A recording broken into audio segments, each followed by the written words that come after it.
मित्रांनो शेतात निघालो होतो आणि निघत असताना बाबांनी केळी आणि आंबे आणायला सांगितले होते. दुपारी जेवताना डबा पण घेतलेला आहे आणि केळी आणि आंबेसुद्धा घेतलेत. माझ्यासोबत माझा मित्र अविनाश बाजूला बसलेला आहे. शूटिंग तोच घेत आहे, मी गाडी चालवत आहे. आम्ही दोघं आता निघालो शेताकडे. हा पाथरीचा मुख्य रस्ता आहे, ज्याला आपण माजलगाव रोड असं म्हणतो. माजलगाव रोड कडूनच लेफ्ट घेतल्यानंतर, म्हणजे मुख्य रस्त्याला सोडून लेफ्ट घेतल्यानंतर सोनपेठकडे जाणारा रस्ता लागतो आणि त्या रस्त्याला शेत असल्यामुळं आम्ही तिकडे निघालो होतो. हा बाबळगावपर्यंत चांगला रस्ता झालेला आहे. 2 पदरी रस्ता आहे. हा थोडासा छोटा वाटतो, परंतु रस्ता चांगला झाल्यामुळे काही प्रॉब्लेम नाही आहे.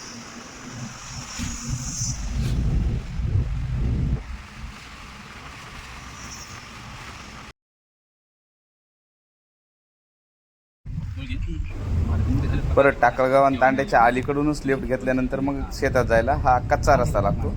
हा सुद्धा मित्रांनो, मी आलो शेतामध्ये इकडे लेवलिंगचं काम चालू आहे. तुम्ही पाहू शकता, तिकडे फार लांब आहे, तुम्हाला दिसणार पण नाही. तिकडे माझा मित्र अविनाश या झाडाखाली पहा, इतके सुंदरशे बगळे जमा झालेत. खूपच छान सावली आहे आणि त्या सावलीत बगळे जमा झालेत. खरंच ही झाडं टिकली पाहिजेत. या झाडावरती अनेक पशुपक्षी प्राणी मात्रा अवलंबून असतात. हे बा खूप छान बगळे, मला दाखवता येणार नाही तितकं झूम करून, परंतु तुमच्या लक्षात येईल की इतकं बगळे किती जमा. घरून भरपूर सारा डब्बा आणला होता, ड्रायव्हरला सुद्धा आणला होता. आता ते आजूबाजूचे माझे शेतकरीसुद्धा आहेत. आम्ही सर्वजण बसून आता मस्तपैकी जेवण केलं. आंबेही आणले होते, त्याचबरोबर केळी आणि भरपूर सारा डब्बा होता. खिचडी वगैरे सुद्धा होती. त्यामुळे सर्वजण जेवण करत बसलो निवांतपैकी.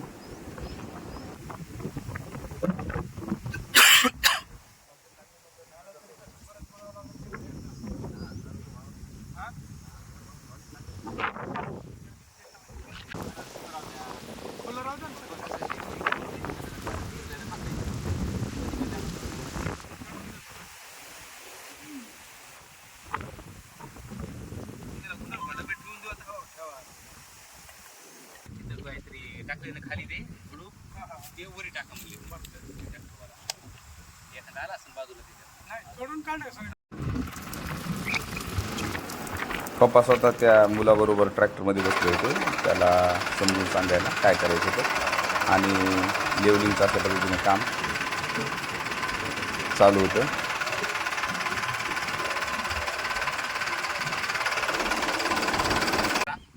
की मी आता गाडीमध्ये बसलोय. खरं तर तुम्हाला बाहेर जाऊन दाखवतो मी. हे पहा, अगदी निसर्गरम्य वातावरण वाटते. इतकी मोठी प्रचंड थंड हवा. खरं तर गरम आहे, परंतु आज ढगाळ वातावरण झालंय, थंड हवा. मी घरी सुद्धा बऱ्याचदा कूलरमध्ये बसतो किंवा फॅनमध्ये, तर पाठीला घाम येतो, पूर्ण अंग घामाने घामेघूम होऊन जातं. परंतु इथं शेतामध्ये इतकी मोकळी हवा आहे. मी दुपारी आलो होतो, 1 तास झाले मला येऊन. इतकी छान हवा सुटलेली आहे आणि या झाडाखाली मी बसलो होतो इतक्या वेळ.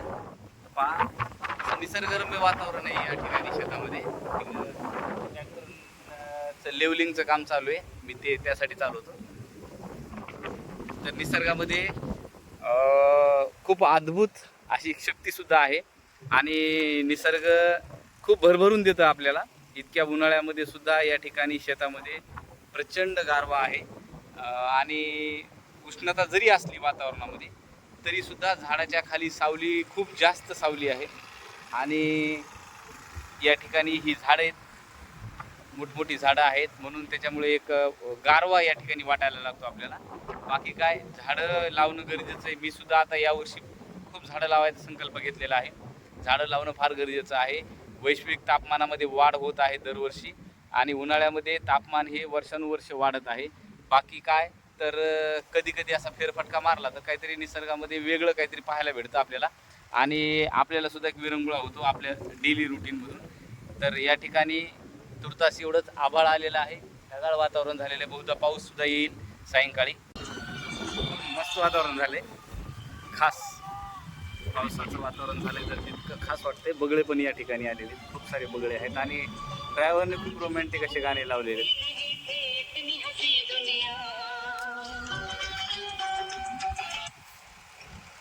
मित्रांनो हे पहा, हे लेवलिंग करून घेतली याच ठिकाणी. तुम्ही पाहू शकता उन्हाळ्याची कामं काही शेतामध्ये करणं गरजेचं असतं. त्या अनुषंगानं ट्रॅक्टरमध्ये जर व्यवस्थित पाहिलं तर पप्पा आहे ट्रॅक्टरमध्ये, जे नाथभजन सरीत मोठे, ते स्वतः डायरेक्शन द्यायले त्यांना. ते आता बसलेमध्ये ट्रॅक्टरमध्ये. आणि या ठिकाणी बगळे आहेत, खूप सारे सुंदर सुंदर बगळे आहेत. ते येऊन थांबलेत वाट बघत. बगळे याच्यातून काही किडे वगैरे निघतात मातीमधून बारीक बारीक, त्यांना खाण्यासाठी. हे इकडे बाजूला गाडी लावली मी माझी. मस्त वातावरण झाले पावसाचं, पाहू शकता पावसाचं वातावरण झाले. आणि मी या निसर्गरम्य वातावरणाचा आनंद घेत आहे. दुपारपासून शेतामध्ये आहे. खूप खूप बढिया वाटते वातावरण एकदम. किती मोठी हवा आहे, गार हवा आहे, मोकळी हवा आहे. हे पहा, त्या झाडावरून लक्ष देईल तुम्हाला की किती हवा, गार हवा इथे मोठ्या प्रमाणात येते. अशा पद्धतीचं लेवलिंगचं काम चालू आहे. मित्रांनो, शेतात आल्यावर एक अडचण झाली होती.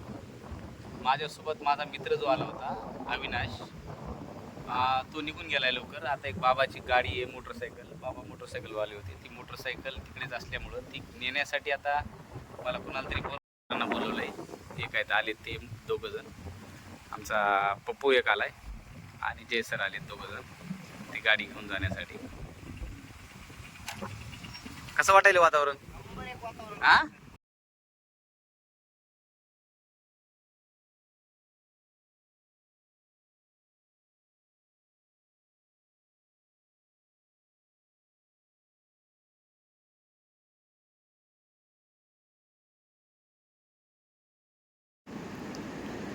जय सरांसोबत थोड्या गप्पा गोष्टी केल्या. नवीन वातावरणात त्यांनाही थोडंसं बरं वाटलं. मस्त हवेशीर वातावरण होतं, थंड हवा सुटलेली होती.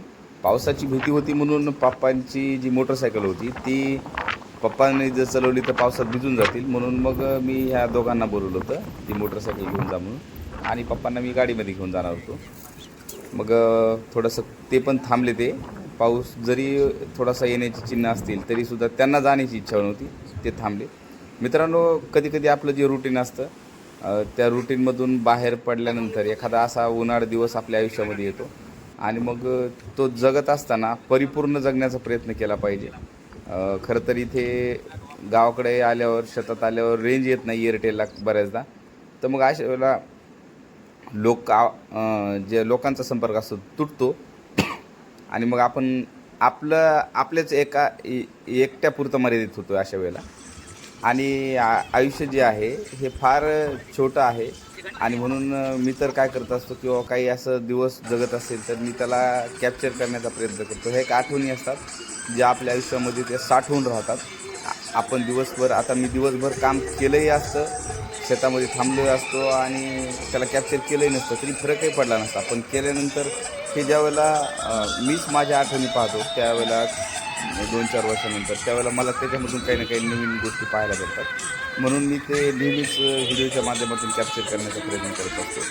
आणि आयुष्याचे जे महत्त्वाचे क्षण आहेत हे आपण टिपलेच पाहिजे, असं माझी एक धारणा आहे. बाकी तुमची धारणा वेगळी असते, काय हरकत नाही.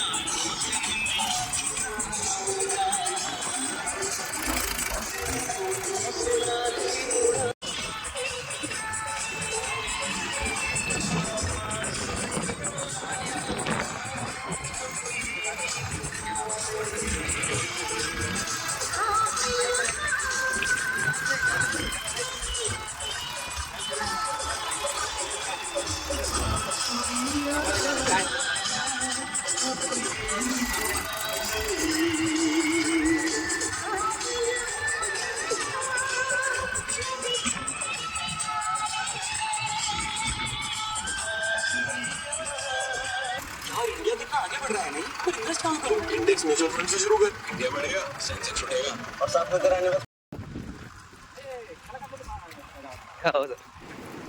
पाण्याची बॉटल घेतली ट्रॅक्टरमधून. जार तर आणला होता येताना गाडीमध्ये टाकूनच, थंड जार आणला होता, जेणेकरून दिवसभरात पाणी पिणं फार गरजेचं आहे. 42 डिग्री सेल्सिअस तापमान असल्यामुळे शरीरामध्ये पाण्याची कमतरता होतात.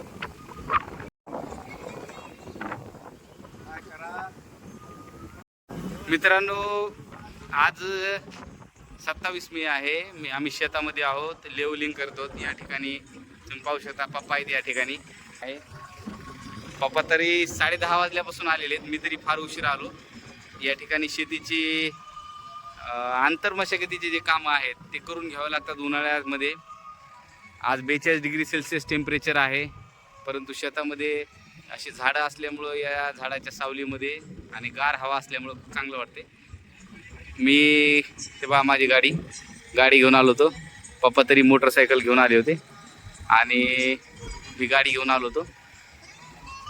या ठिकाणी काम ट्रॅक्टरचं चालू आहे. आता 4 वाजलेत म्हणून थोडंसं वातावरण तुम्हाला थंड वाटत असेल बा. असं कुठलाही शॉर्टकट नसतो पैसा कमवायला, मेहनत करावी लागते. मे महिन्यामध्ये शेतकऱ्याला शेतामध्ये मशागत करून ठेवावं लागते. हे पहा, बिचारे तुळजापूरहून येऊन हे लोक लेवलिंगचे कामं करतात.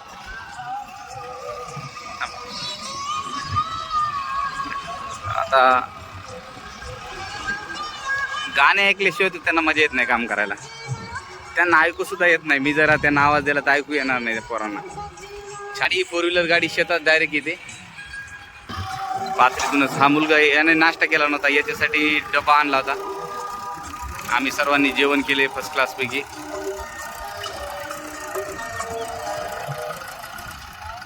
यशाला कुठलाही शॉर्टकट नसतो मित्रांनो.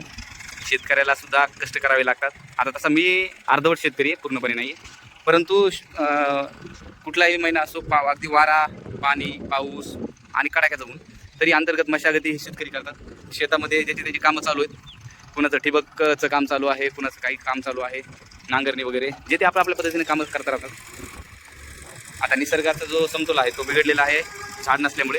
हा व्हिडिओ तुम्ही आज पाहतायत, परंतु 1 वर्षभरानंतर ज्यावेळेला तुम्हाला परत मी इथे दाखवत, त्यावेळेला तुम्हाला लक्षात येईल की झाडांची संख्या वाढलेली आहे या शेतामध्ये.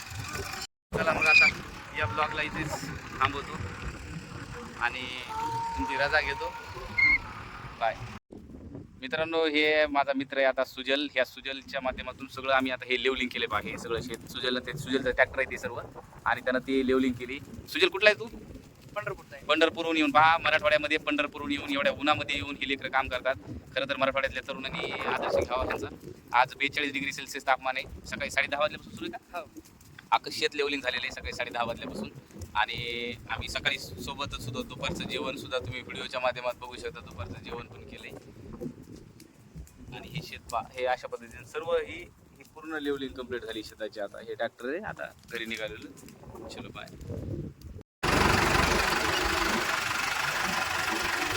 मी आता सुजलचं ट्रॅक्टर चालवायलो. हे फार हेवी काम आहे. मी कार चालवलेली आहे, पण आता ट्रॅक्टर चालवणे फार हेवी काम आहे.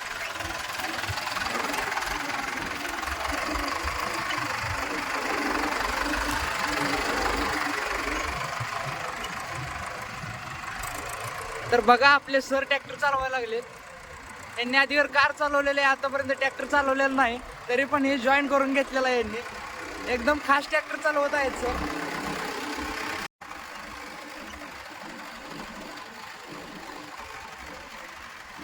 मित्रांनो, आयुष्यात आलेला प्रत्येक नवीन दिवस हा आपल्याला काही ना काही देऊन जातो. निसर्गसुद्धा नवीन नवीन गोष्टी शिकवतो.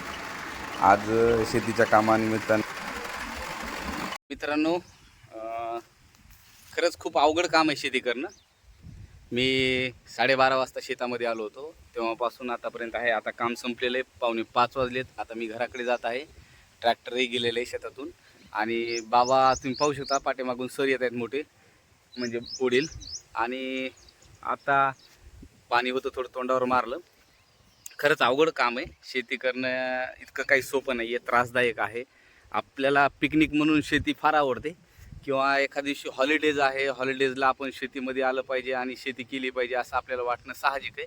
परंतु हे तितकं साधं काम नाही आहे. अगदी जीवावर उदार होऊन शेतकरी एवढ्या उन्हामध्ये काम करतात, काबाड कष्ट करतात. आणि पाऊस असेल, अवकाळी पाऊस असेल, त्याचबरोबर गारांचा पाऊस असेल, दुष्काळ असेल, ह्या सगळ्या गोष्टीला सामना करावा लागतो. कृत्रिमही काही समस्या शेतकऱ्यांना सामना करावा लागतो, जसं बी बियाणे ची फसवेगिरी असेल, त्याचबरोबर आळीचा प्रादुर्भाव असेल, ह्या सगळ्या गोष्टींना त्यांना सामोरं जावं लागते. आता चला, बाबा पण आलेत, आम्ही आता निघालेलो आहेत घराकडे. आता 2 मिनिटामध्ये बाय घराकडे. बाबा निघाले, गाडी आता मीच चालवणार आहे. हे बा मस्तपैकी बैलगाडीची राईड खरं तर मला करायची राहून गेली. आता हे निघाले आपले बांधव मस्त बैलगाडीत बसून निवांतपैकी निघालो. ओके चलो ठीक आहे, बाय मित्रांनो. मस्त शेतामधून आता टरबूज आणले तोडून, ते पण बाजूच्या शेतातून मस्त तोडून आणले, हिरवे गार 4 टरबूज आणले हे.